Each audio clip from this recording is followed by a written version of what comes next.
5', nothing. My swag consisted of a Hawaiian shirt, cargo shorts, and socks with sandals. It was there that I declared, I want to be a rapper. Alonzo, laughing with all his lungs, had looked at me and said, I'm sure you do. Before he could turn away, I muttered out every lyric to Bone Thugs and Harmony's Thug Love. Not sure what to think as he assessed my wireframe glasses and bowl cut. He just muttered, try writing me something original.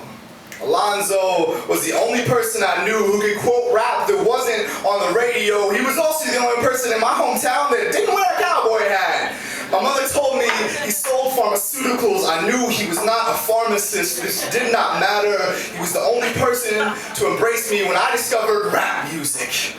He taught me to love things like A$AP Rock, Big L, and Notorious B.I.G. At least the Notorious B.I.G. that wasn't summed up in Big Papa, which I only knew because of a Keanu Reeves movie. I discovered how to make my heart beat like a bass line. He taught me that freestyling is not the ability to just come up with words, but being so moved by music you cannot help but speak.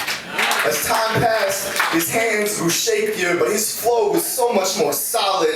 I spent my days dreaming of being like him. Every night was spent in a parking lot, because those are the only things open past 6 p.m. in a small town.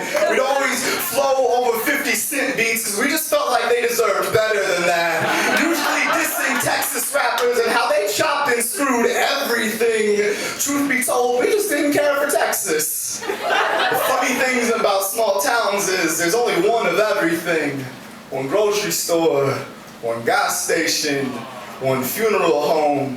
When Alonzo passed, no one cared enough to call me. I worked at the one funeral home. When I pushed those doors open, it was as if God chopped and screwed this moment, because he knew how bad I hated it. Everyone had the nerve to call it an overdose. They call it a suicide. I call it a record skip. Someone unplugging my headphones. I call it someone blowing my fucking speakers out. If you ask me what I listen to, I will tell you pop. I will tell you country, I will tell you metal, I will tell you the furthest things from hip-hop, because if I don't think hip-hop, I don't think Alonzo, but the problem is I never thought hip-hop, I felt it, I still feel it. 7 years later, I am sitting in empty parking lots, I'm turning up the bass, his favorite Big L track, I put in earplugs, I don't need to hear anything, I just want to feel that pounding to remind me what his heartbeat was like. The last thing he ever taught me was that healing it's not the ability to accept that someone is gone. It is being so moved by them, you cannot help but go forward.